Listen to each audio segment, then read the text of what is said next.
I want to talk to you a little bit today about weightlifting belts. So we have a number of weightlifting belts at the gym. You've probably seen some people using them. You may use one yourself. You may think you might need one. So I want to talk a little bit about that today, why you might need a belt and when to use one.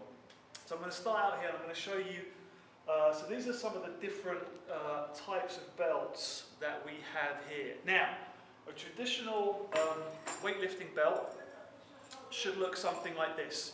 It should be stiff, so if I try to bend it, it doesn't bend, and it should have the same width all the way across. Okay, that's a traditional weightlifting belt. Now, we also have a similar style like this.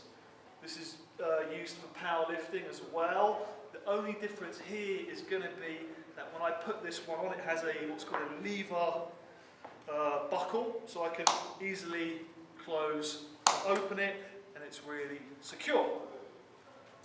Now, we also have these types of belts. These are Velcro belts, so as you can see, these aren't as stiff, so they're not as stable, and also to close them, it's much easier. I can just use the Velcro to attach. So these generally you would use for lifts where you don't require as much strength, but some, so for example clean and jerk and snatch, these belts are good for this.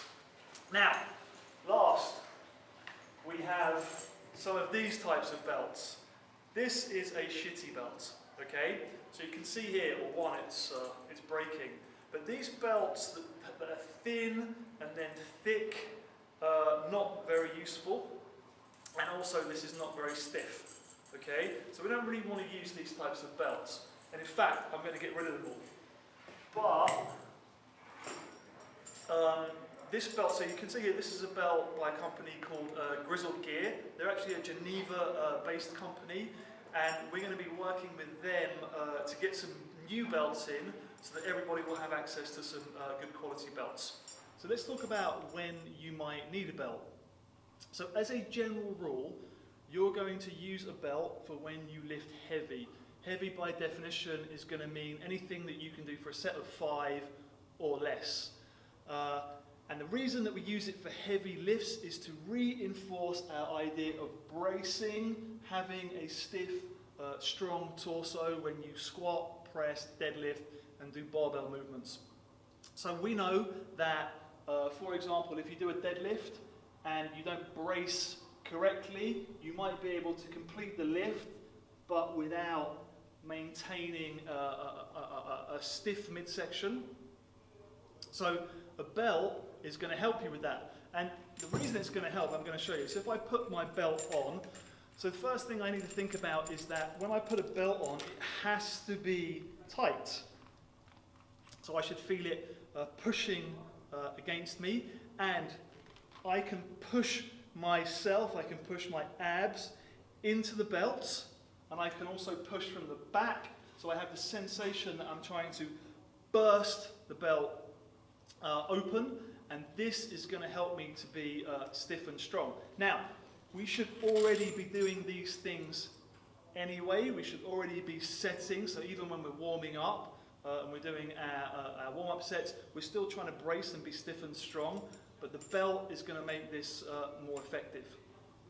So one of the ways that you can also use a belt is if you struggle with this idea of bracing, if you're not sure how to do it. You know, you might hear these cues all the time, big breath, belly tight, and you might not be sure how to do it. A belt is a really good way to get some physical feedback, because as I said, once you put it on, you can feel yourself pushing against it, and that's immediately going to help you to stay stiffer and stronger when you lift.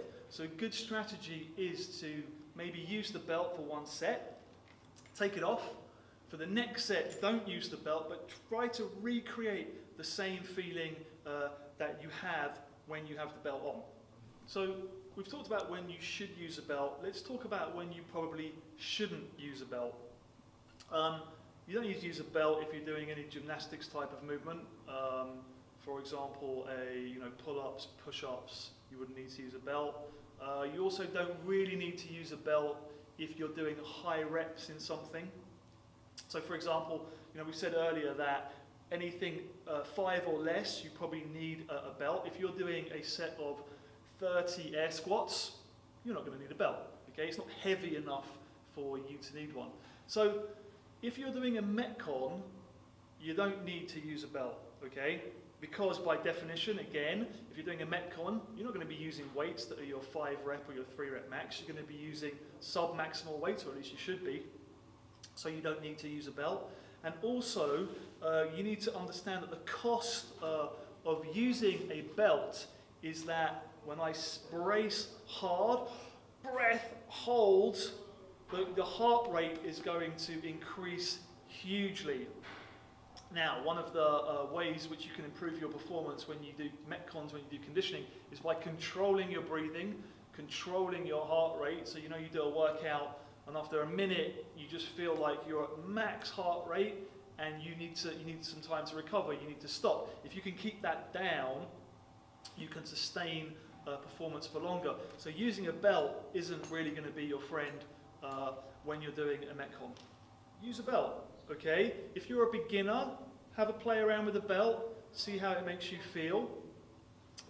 If you're a little bit more intermediate, if you've been training for a while, if you can already squat and deadlift your body weight for reps, use a belt. It's going to help you with your performance. It's going to allow you to lift heavier.